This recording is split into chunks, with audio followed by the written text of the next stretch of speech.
Hour 2 Overdrive continues, brought to you by FanDuel, bringing you everything from the opening line to the final score. Bryan Hayes, the O-Dog, Jeff O'Neill, Jamie Noodles, McLennan, Gerry's percentages in about a half an hour. Chris Pronger coming up here in a few moments.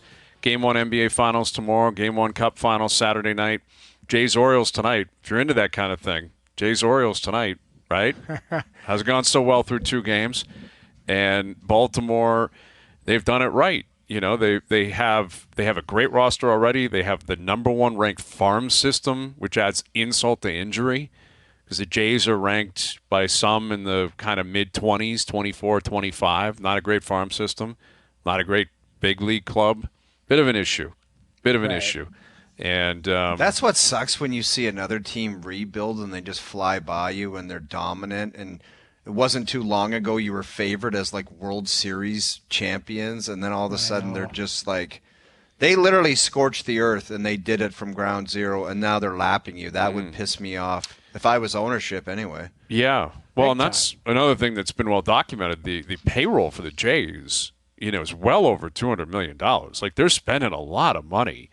And yet, you know, they got openers last night on the mound. They've got, you know, Vogel back hitting cleanup and Schneider leading off. Like, a lot of the money just is not paying off. And, you know, I've said this a lot. We've all talked about it a lot. Like 2016, Edwin Encarnacion walked off the Orioles in the wild card game. And the Jays obviously went to the CS that year. But that offseason, both teams were facing the same reality. Like, they were old. That era was over. They weren't going to win a World Series. Things were going to change. Changed in Baltimore, changed in Toronto. And the Orioles went, like, deep down. Jays didn't get that deep. They weren't that bad. And they turned around pretty quickly. And Vladdy came up, and Bo came up, and Biggio came up. And, you know, all of a sudden they started winning games by 19, 20, 21, where Baltimore was still the worst team in the league, give or take. And yet now, like, look at their lineup. Gunnar Henderson into Rushman into Mountcastle. Like, those 3 are in their 20s, and they mash. Yeah, like, they're just monsters, 1, 2, 3. Yeah. To say nothing of their depth in their farm system. So, mightily impressive, man. What are you going to do? Take a line out of John Schneider's book and tip your cap to the Orioles. Yeah, you want to hang some garbage over the plate? Go ahead. They'll send it to get crushed. It's going to get crushed. They'll hit it to the moon. That Mountcastle. Was it the second hit that hit the upper deck? Yes, I believe. Second one? The first one was the hanging curveball. The second one was a fastball that did not get past him, and he's a monster. Like, you know, all it three of goes them are long big dudes. when Shulman says, "It's in the flight deck." Yeah.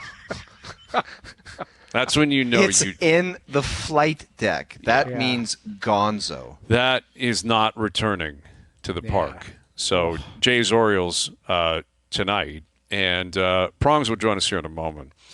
We have not talked about Greg Cote, the longtime columnist down in Miami, you know, talking about McDavid, Mick overrated. Moron, man. Like, if I was Paul Maurice, I would just be like, you want to have your hot take, but I guess that's what we do in this business, Hayes. Yeah, I mean, he's placating though to that market.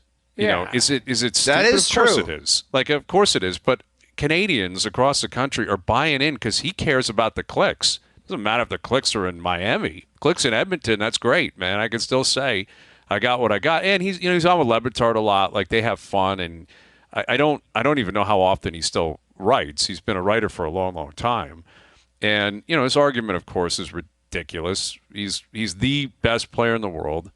He's appropriately rated. He's number 1. That's just appropriately rated. Yet, you know, I think if the driving force of what he was saying was you have to win a cup, or that's something that's still missing from his resume. That is accurate. I know, but he threw in the goofy Mick overrated. It's just like, okay. But everyone took it. Hook, line, and sinker. No, I know. It's Canada, it. Fake outrage. They're like, how dare you? And it's just, it was clickbait, man. It was like, I want to fire things up here. And he catered to his market. Yes, he did. Yeah. We're talking about it. That's what it was. You're right. Like, the argument of legacy and winning and all of that type of stuff. But I thought it was a bit rich to be like, Noodles, think about it like this. If there was a guy down in Florida that was talked about as great, and never won anything, Who do you think would come on this show starting at 4 p.m. and start yipping about that guy not proving anything because he hasn't won?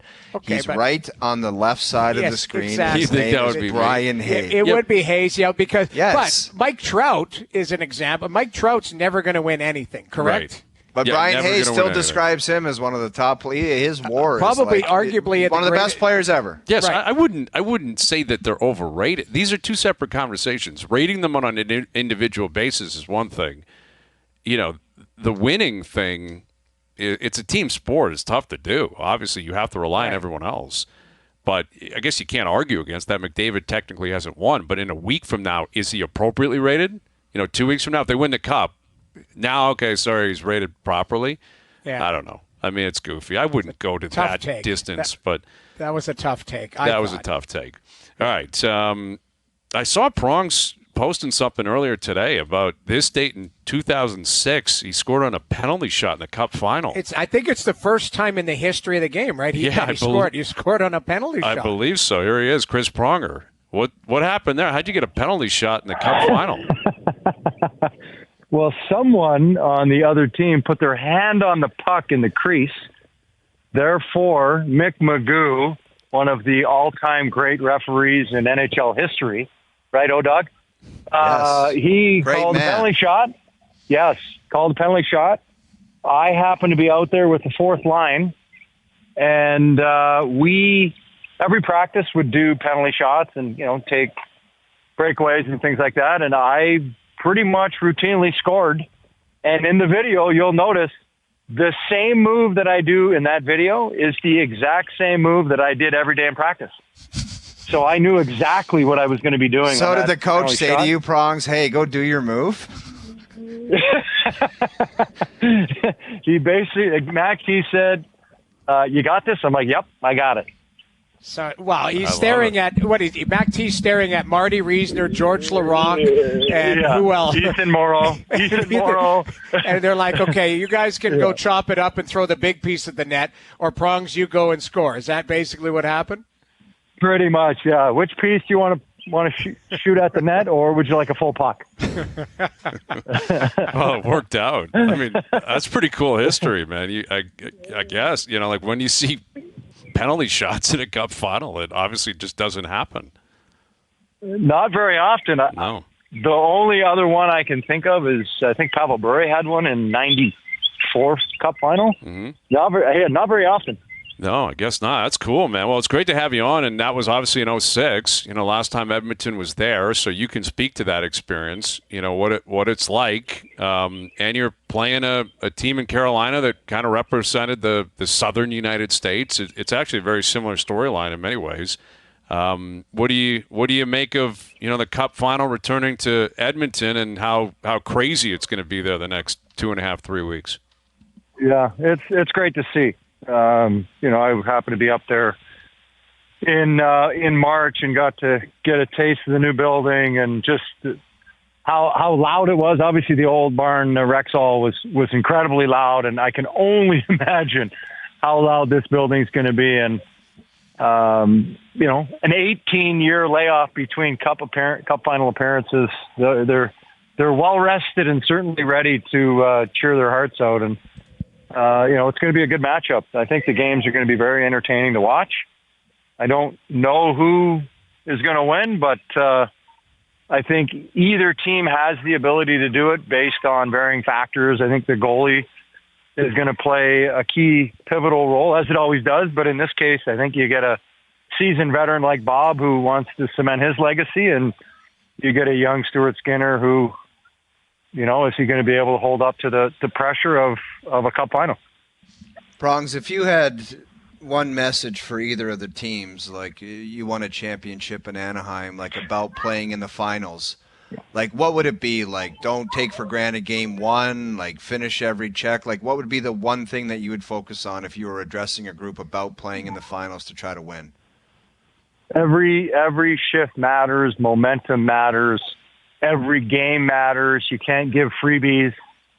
I would argue that in Edmonton in 06, we just handed them the second game by playing dumb hockey and outside of our scope, if you will. And Can't hand him anything, can you? Like, you just can't do it. No, you can't hand it to him, but you also, soak it up, too. Enjoy the moment. Enjoy being on the big stage and being the last two teams playing. It is not very often that you get the opportunity. I remember talking to Getzy and Pears. They're in their second year. We win in Anaheim, and you're thinking you're going to go back every year. Perry's been back. This is another, fifth chance at winning another cup. Mm-hmm. And you just never know what's going to happen. You never know if you're going to win. You never know if you're going to get back. Getzy never got back. Perry obviously haven't moved around to various teams, but it is not an easy thing to do, as everybody knows. Prongs, what about the intangibles? And I'm not talking on the ice, like the distractions. We had Ken Holland on about half an hour ago. He was talking about floater relatives coming out of the woodwork looking for tickets and, all of the things that come with it. Florida went through it last year, and it might not mean much, but, they've been through the process of having some of those, we'll call it off-ice distractions of, hey, we're on the biggest stage, like you said, the final two teams, but now it's family, it's friends, it's everybody that comes with the package of you playing there. Is it quite distracting? Do you have to manage that, or do you have to have people in your life manage that type of stuff? I think both. I think you really got to be cognizant of what you're doing and why you're there, which is obviously to play the games and win a Stanley Cup. And I think you have to try to block out as much of that noise as possible, whether you're allowing someone in your family to run tickets and tell most people no, you don't get the tickets for free. They're incredibly expensive. So you cannot be liberally handing these things around. So it just depends on, the person and the family. But, whether it's the media and whether it's, ticketing and everybody trying to take a bite out of you, you have to be very selfish with your time and be very focused on what you're there to do.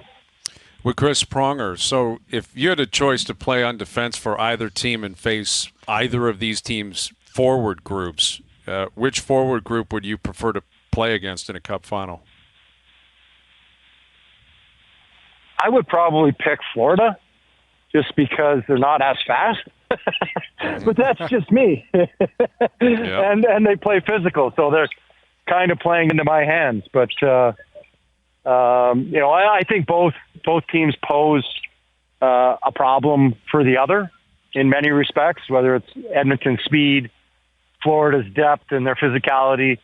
That's why I think it's going to be such a good matchup. And both teams, I think, generally have a really good shot at winning. It's who's going to rise to the challenge, who's going to, elevate their game more or not wilt under the pressure of the big stage, which I think happens more so than those that kind of rise to the challenge. And, who wants to be the hero? Who's going to be the guy that scores the big goal in those key moments? Chris, we were talking about Florida and how physical they can be. And they're a team that plays for keeps, whether they're up or whether they're down. And, what would your message be to the guys in the room as a leader where, you want to take a piece of a, guy on the other team. So you get an extra shot on McDavid or Draisaitl, try and, wear him down. But you also have to be mindful and smart and realize you can't have a parade to the box because that power play will shred you. How is that a fine line between, playing physical and taking a piece of them, but not, ending up in the penalty box and hurting your team? Yeah, I think that's where you get a little sideways. You need to play your game. You need to stick with what has worked for you. Whether you're a physical player, whether you're, a guy who just kind of closes out your guy and doesn't play that aggressive style. You need to play within yourself. You need to understand exactly how your team needs to play to be successful and follow that DNA. And make sure that you're not taking useless penalties or penalties that are out of character and giving second, third, fourth cracks at a power play to a team that, whether they're struggling or whether they're high octane, you need to really make sure you play to your identity. With Chris Pronger, the refs factor into every sport. It'll be no different in the Cup final. What was your general approach with kind of working the refs and how early into a game, early into a series. Working the refs. Well, what was your relationship? He would scream at the ref while he was taking a penalty. That's what he would do. If you call telling the ref to pull his head out of his ass, if that's working the refs. Oh God. It all depends. I think the coaching staff does a lot of that in their pregame meetings and their pre-series meetings with the referees and NHL hockey ops. But I think as a player, I think you've now seen these guys over and over. You have experience with them. You know them by their first name, or you know them by the moniker that you give them when you're swearing at them. But I think really you're trying not to get your heart racing. You're trying not to step outside of feeling the emotions of the moment and the biggest stage at the biggest time. And we hear it all the time, how hard it is to get there. Now you've got your chance, and you let that emotion kind of bubble over. You really want to stay within yourself. And if you're a player that speaks his mind with the referees, then you need to keep doing that. That keeps you focused and allows you to really stay focused, stay within yourself, and stay on top of exactly what it is you are trying to accomplish each and every game, whether you're following your matchups and whether it's Forsling and Neckland or whoever trying to lock down McDavid or Barkov on McDavid, whatever the case may be. You really need to stay on top of that and be diligent and understanding what your roles are. Everybody's going to be tasked with, all right, you need to shut down McDavid, you need to score, you need to do this, you need to do that. And you need to just follow through on your roles and responsibilities and play as hard as humanly possible. So, Prongs, I actually have to admit, I knew the answer to the question I asked you about the distractions and people and floaters coming into town, because I don't know if you remember this. I got the phone call from you, and you declared that I was going to have a party at my house for all your goon buddies that came in to the finals from Dryden. And you're like, you I did need to play. Great job hosting everyone. And you're like, I need to play hockey, but you're having a party at your house for all my buddies. And they proceeded to tear my place apart for about 36 hours. So, guys, I don't know about you guys, but I don't think it's rude to just tell people. Like, when the people come out of the woodworks, you just don't even answer. You just say, I got a job to do for 2 weeks, and I'm not dealing with you or anyone else, so it's just like flat out no. I got no problem with it. By the way, Prongs, I wanted to ask you, are you like bird watching right now? I hear birds. I hear clicking. I am. I'm soaking up the beautiful weather we have here in St. Louis. It is very freakishly nice. It's not hot. So I'm soaking up some sun, looking at the bright blue sky, and soaking up Mother Nature. Okay. Trying to be zen-like as we we're about to embark on the 2024 Stanley Cup Finals.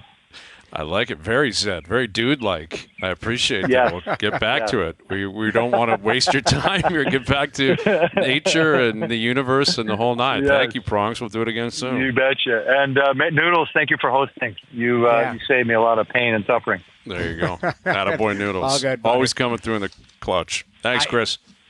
All right, thanks, guys. There's Chris Pronger joining us here on OverDrive. he literally did call me, and he said, "I got Team A."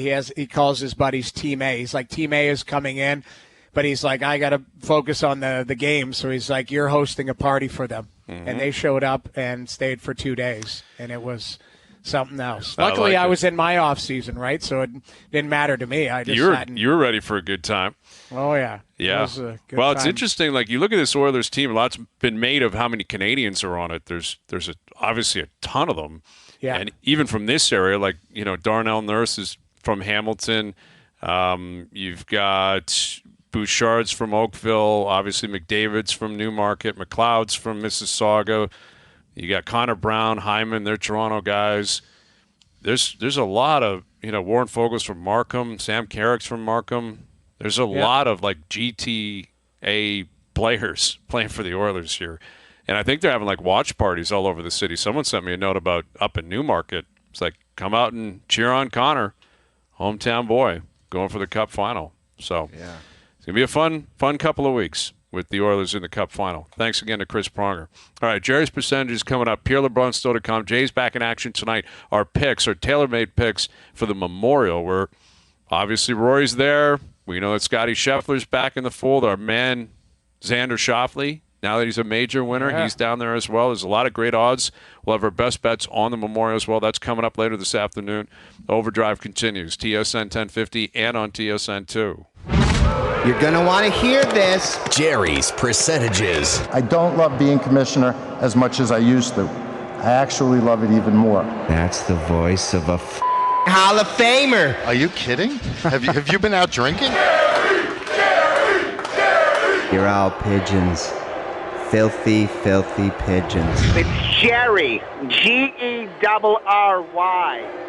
All right, Jerry's percentages brought to you by Boston Pizza, Canada's favorite sports bar. From tip-offs to tie bites and puck drops to pizza, BP's elite lineup of apps, wings, and ice-cold beers always dialed in for game time. Hustle in your local BP tonight. Boston Pizza will be on fire throughout the Cup final, NBA Finals, the whole nine. It's going to be great. Weather's This is beautiful. the end of the road for bar guy. Yes. There's some guys during the Stanley Cup playoffs, right when it starts, their Leafs are playing, the Oilers are playing, they ride it out. And every night they're at the corner pub and they put on a clinic for 2 months. Yeah. And their wife probably hates them and they just become bar guy. Hey, we coming back for the next, and it's night after night. Have to I've seen have it man. live, dude. Yeah. It's a wild scene. It's a wild, wild scene. And then you're right. Then they have to disappear for like July and August. You don't see them. They You'll get the never see them. ultimatum, no more bar guy until September. That's enough. When the Leafs are back in town, maybe training camp, maybe you can mix in a couple of nights. All right. You guys ready to hear from Gerry? Yep. Jerry's jacked up for the Cup final, even though I'm dreading those 12-hour triple layover flights to Edmonton. But with stars like McDavid, Draisaitl, Kachuk, and Gerry, all eyes will finally be on my precious Cup. And Gerry always shines when the lights are the brightest. My man Philip Pritchard has been put on notice to bring that Cup on time or Jerry's gonna lose it. Yeah, Gerry, he doesn't have a short memory, man. He remembers Philip Pritchard leaving him high and dry. That was 10 years ago now, 11 years ago. So mad. Yeah, furious. Never again, though. Never again. Philly's on his game. Yeah, that's weird that Jerry's triple layover. He's got to be flying direct Florida to Edmonton. I'm not buying that. He's Dude, lying. private jet, Private NHL jet. private Yeah, come jet. on, dude. big Come time. on. There's other people, though. It's going to be Florida to New York to Chicago to Edmonton. It's going to be a grind. But anyway, you guys ready for the takes? Let's get cooking. The Stanley Cup will finish in 5 games or fewer. But Jerry's not tipping his cap to who will be the victor. 5 or fewer. Doesn't have to name who's. Could be Florida, could be Edmonton. Jerry's saying a quick series. I'm gonna go 80% on this, boys. Really? Sometimes you get to the final. I just described what happened to us, although Detroit was a better team. And sometimes you just meet your match. I, like Gerry, will not say a team, but I think it could be 5 or fewer. Sometimes you just get there and you're out of gas. Sorry, Gerry says That would be 80 disappointing. I don't want to see that. I want to see a great series. 80%. You say 80%. Not Gerry. Okay. I say 22%. I think, these teams will counterpunch. Like, there'll be a definitive winner, I think, but I don't know who that is. There has to be, Noodles. No, I mean, like, you know what I mean? Like, be like that team deserved to win. Like, A better team It's 6. throughout For it. some reason in my head, I feel like it's going to be 6. I'm hoping it's 7, just for the sake of, I know June 24th though. I don't know, but at the end of the day, we might as well keep watching hockey at this point. Exactly. Keep going. But I'm low on this. I think both teams are going to get games. Yeah, I really me too. do. I'm lower than you. I'll say 15%. Obviously it's on the table. Team gets off to a hot start. Florida's at home. Let's say they take the first 2. I think that could be trouble for Edmonton. I think Edmonton, it would behoove them, needless to say, to do what they did against Dallas in the last round and go in there and steal game 1 and then say, all right, we're here and we mean business. Behoove? Behoove is a strong word. I don't think I've ever used that before. That is a That is strong insane word. to pull that out. It's on an a appropriate sports one. radio It's show. beautifully Behoove. Tell the fans what it is. To benefit them, it's to behoove. It's dripping with. It's with offside. I'm calling and arm up arrogance offside and- using that word. Yeah, Well, you don't like it's- that on, word, man. right? It's a goofy word, admittedly. It's a pretentious word to drop behoove, but still, it would behoove them to get off to a hot start. But I think this is going long. I do. I could see I could totally see 7 games. I think they're both really evenly matched, really good teams.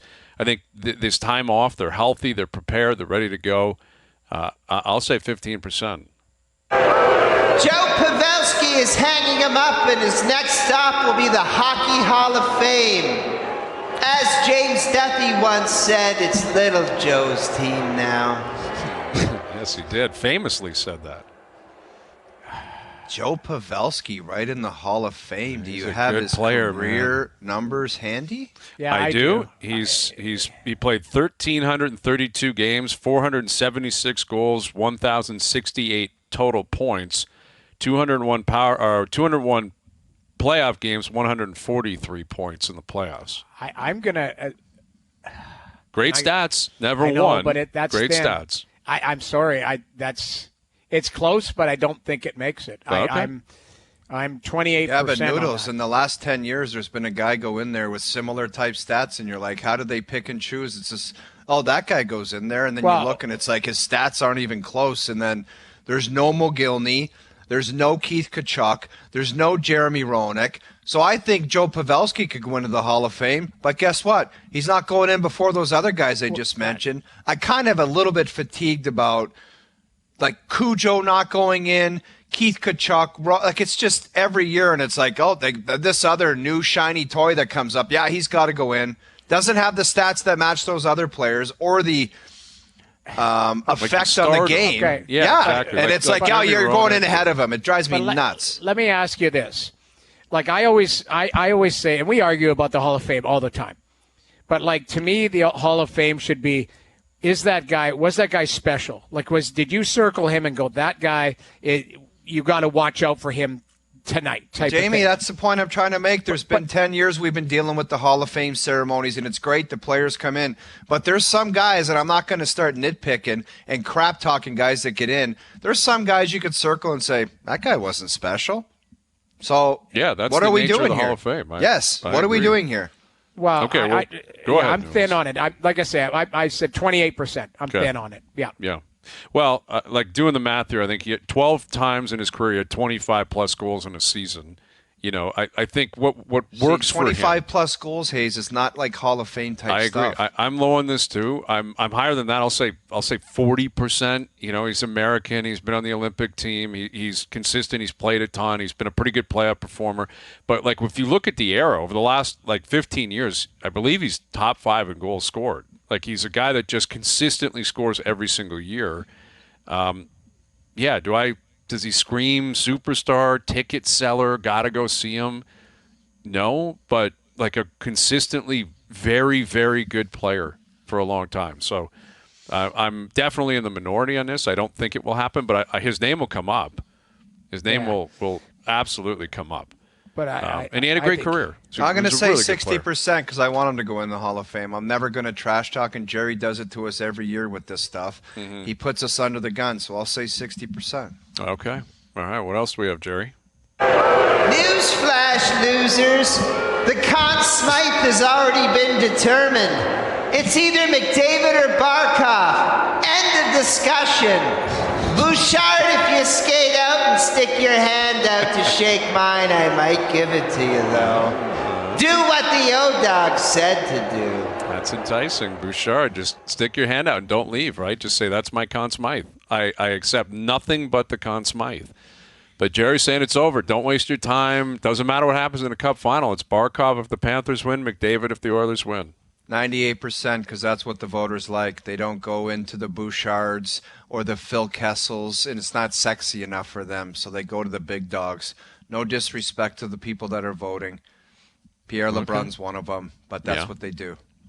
Yeah. I mean, these are the two favorites. Like FanDuel, it's barely plus money for McDavid, barely plus money for and it's not Barkov. like it would be offensive. No, if you these did, two have been great. But like, what if Bob stands on his head here in a Cup final?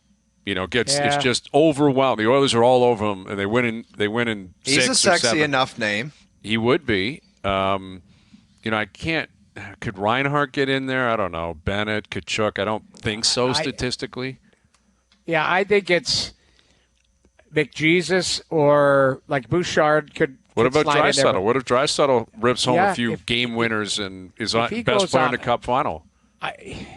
Yes, he's got to be in there for sure. Like I've seen the odds too, but I think it's Barkov and McDavid to lose, and somebody else has to leapfrog them significantly because Ty is going to go to either one of those guys. That's the way I feel. So it's got to be a significant. You were joking that McDavid doesn't matter win, lose, or draw. Like if Edmonton wins, they roll him out or he's on the ice, he just skates up because it's his. I don't disagree with that because he's helped lead this team. Right there. Same thing with Barkov. I think they are the two most important players for their own respective organization. So somebody else is going to have to do something really special to leapfrog them. Right, so and they're going to have to fall off, too, exactly, right? Exactly. What's your So number then, Noodles? You're high I'm on like, this? I am 99%. Wow. I would go one above just based on what we're staring at right now.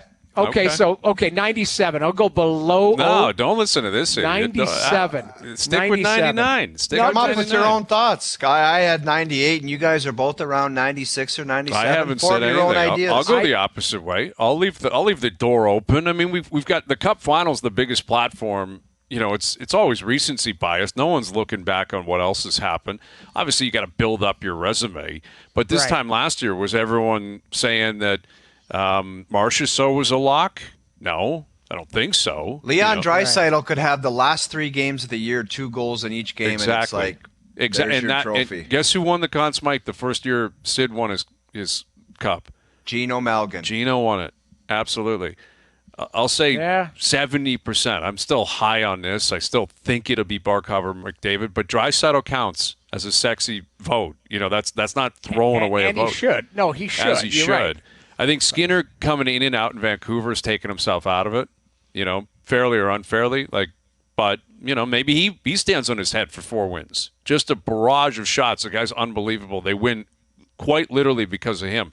Could that be a conversation? Sure. What if Hyman ends up with 21 goals or something, breaks a new record? I don't know. Yeah. There's other guys, but it does seem very likely it'll be one of the 2 captains who will not only lift the cup for the first time, but maybe win a Conn Smythe for the first time as well.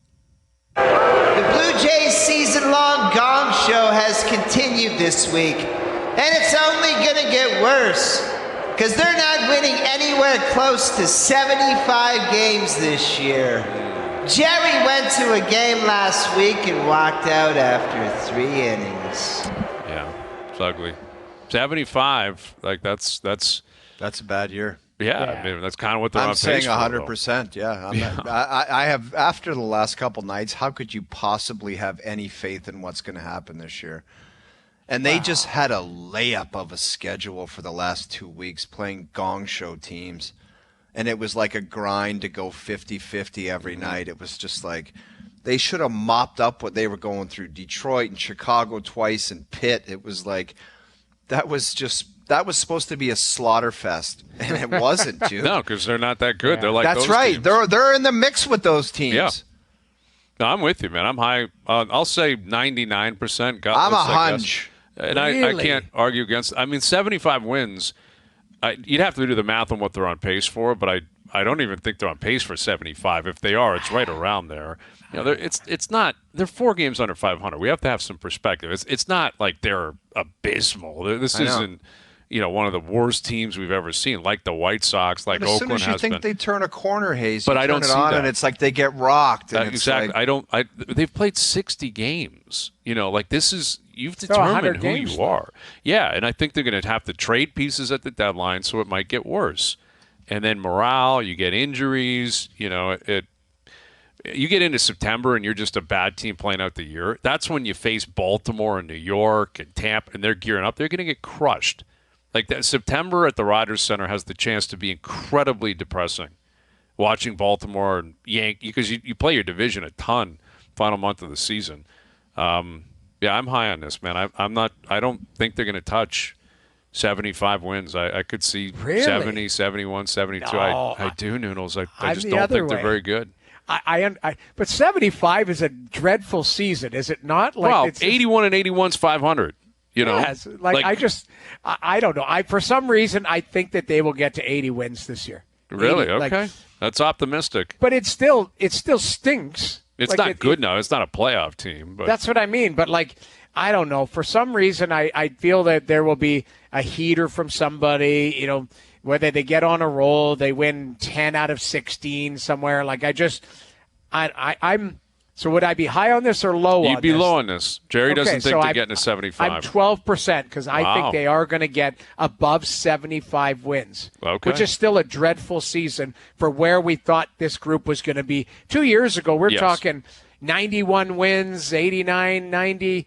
Yeah. We're talking about 75 wins right now. It's tough. The mighty, it's fallen, man. Yeah. Listen, maybe we're being a bit harsh. Maybe I'm being a bit. Maybe I'll rehash.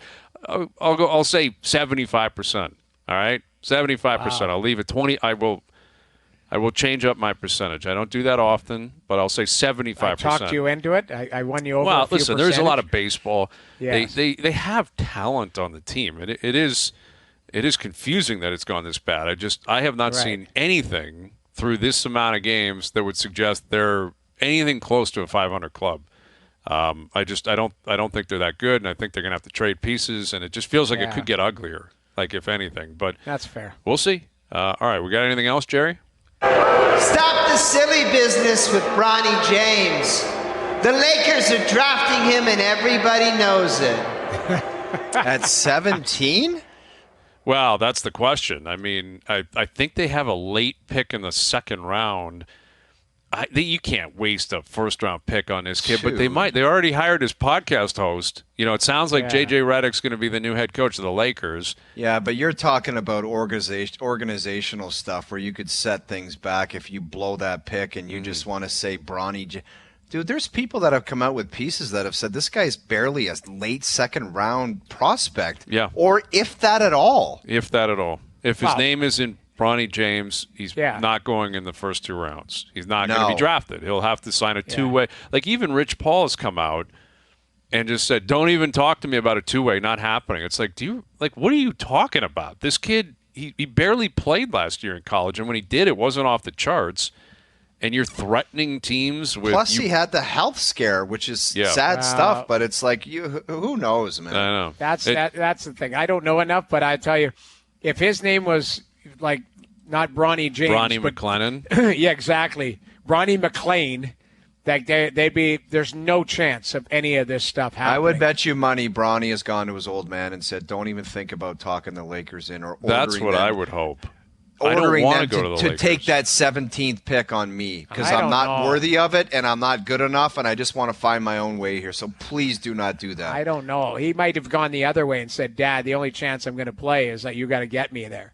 You never know. I don't. That's know insane, that though, Noodles. That's insane.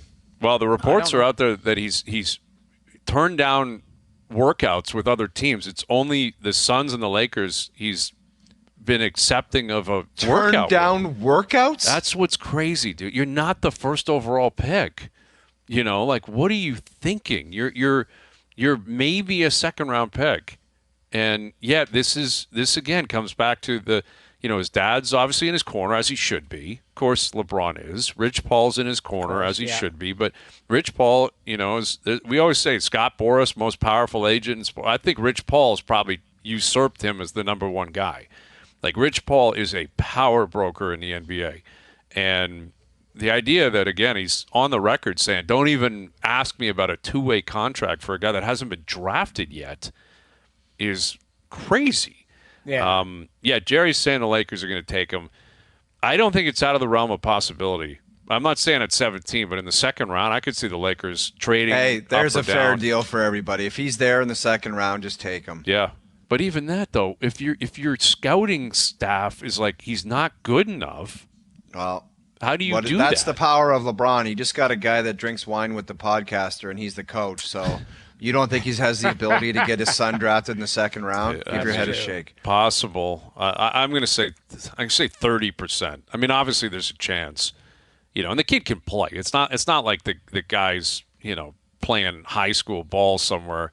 He's a legitimate talent and had a great combine by all accounts. And I don't know him personally. Maybe he's a great kid. I'm sure he is. But 30%, the Lakers are going to take Bronny James in the draft. I think it's higher, man. I think it's what a story that'll be. 70%. Wow. I'm telling you, I think the Lakers are going to do it. And it might not be their first. Do they have a second? Yeah, I believe they have one late in the second. If not, you can acquire them. You can move the second round picks in the NBA, it's like a flea market. Honestly, I think I think they're going to take him. I really do. Right. You know how stupid you look at this kid's like think about Grady Dick, who was like a sought-after prospect, like a shooter, ball-handling shooter, and he struggled to stay alive this year. Yep. And this guy's nowhere close to that. So what are we talking about here? You know how stupid you look? I agree with you. But it's the NBA, and it's LeBron. The face of the league, don't forget. Yeah, he is, though. He is. LeBron is the face of the league. You're right. No, I know that. I'll see Luka's kid up in the draft. Luka's winning. We'll see about that. All right, there you go. Gerry's Percentages, brought to you by Boston Pizza, Canada's favorite sports bar. From tip-offs to tie bites and puck drops to pizza, BP's elite lineup of apps, wings, and ice-cold beers always dialed in for game time. Hustle in your local BP tonight. Pierre LeBrun still to come. Our picks for the Memorial still to come as well. This is going to be at least a 5-pack, minimum 5-pack. One of the great tracks, great tournament, Jack Nicklaus. Love it. Bob McIntyre somewhere hung over in Scotland right now. He couldn't care less. Yeah. Overdrive continues. TSN 1050 and on TSN 2. Overdrive continues, brought to you by FanDuel, bringing you everything from the opening line to the final score. We got game 1 of the NBA Finals tomorrow, Cup Final Saturday night, Jays Orioles tonight, and the Memorial down at Muirfield Village, which one of my favorite courses, man. This place usually eats them up, too. Like, if they really get that thing cooking, the greens going fast, it's not going to be easy. And you look at the odds on FanDuel. Scheffler, thought I saw it today, plus 360 to win. Wow. Like, this field is stacked with great players, plus 360. That's all you're getting for Scheffler to win this tournament. He'll crush that place, too. Yeah, he probably will. I mean, his ball striking, it's always if he's putting, right? Like tee to green, strokes gained, all that kind of stuff. Usually he's lapping the field. That track that was one of the spots that I stopped at and played that place, and I was like, this place is outrageous, man. Yeah. Outrageous. It looks awesome. Even on TV it pops. But, Jack, I mean, he put a lot of money into that place too, man. Like, I don't know if he still owns it, if he sold it. But he'll be there. Jack Nicklaus, right in the mix. Right? You always see, like, with tournaments like this where Tiger played it a bunch, you'll see, like, Tiger Woods highlights. I'm sure you saw them. They circulate all the time. Like, they're not being updated because he's not playing. But you see what he did there in 99, 2000, like the early 2000s, some of the shots he was hitting around that place. There was one that was trending today. He had a 2-iron, which I don't know if anyone would have a 2-iron in their bag this week. Probably not. He had a 2-iron around the corner on that par 5, like the not like a dog leg, but over the water that like goes through twice. Oh yeah, just like it must have been a 290-yard 2-iron to like 3 feet. Just disgusting. Gross. That guy used to be disgusting. Yeah, that's just shots that like Bob Mays beside him. That guy's like, I'm laying up. I'm hitting a 7-iron over there. He has a highlight reel, Tiger Woods, of just the Memorial Tournament. Yeah, like, flop shots, chip shots, like insane stuff. Yeah. Yeah, he was pretty good at that point. But, we'll get to our picks in the next hour. And Pierre LeBrun coming up. It's interesting. Pierre spoke with Marner, or I guess Darren Ferris, Mitch's agent, and now Brad Treliving's like, all right, I'll go on the record with you. So the Leafs are going back and forth here. Treliving and Mitch with LeBrun. And, Brad Treliving said we're not going to make a move just for the sake of making a move, which obviously, like, no one – I don't think anyone's suggesting that. No one's saying you make a move just to make a move. You make a move because you haven't won and it hasn't worked. You know what I'm saying? Like no one's forced. No one's saying you have to do anything, obviously. But if you haven't concluded like the makeup of the team and the amount of money that's being directed to 4 or 5 guys just has not been able to get it done. I don't think this is people being irrational. You know, No. people aren't saying change for the sake of change. It's change because there is a reason for change. Right. You got to do it. What's been going on hasn't been working. That's the reason. Exactly. It's not just for the sake of change. Yeah. I'm curious to see what, all the moves that come about here, because this team, there is some money he's got to spend, and this team needs to look different next year. It does. Like, your D needs to look different. What are you doing in net? What are you doing with Domi and Bertuzzi, guys that you got on 1-year deals? Probably not going to sign 1-year deals again. You might have to move past them and find other players. Like, very interesting to see. Like, Tree's got a lot of work ahead of him. He does. Yeah, he does. And it sounds like he's interested in, Domi and Bertuzzi being a part of the team in the future, which I can totally understand, but it just comes down to making it work. Yeah. Like they're free agents and they're not going to play for free, and they're, like you said, not going to stick around likely for another 1-year deal. Like, unless the market plays out and 10 days into it, they just don't have many options, then maybe that's a possibility. Right. But at this point, I don't see that being their plan moving towards July 1st, and we're less than a month away from that. All right, Pierre LeBrun coming up. Our picks for the Memorial, our best bets as well. OverDrive continues, TSN 1050 and on TSN 2.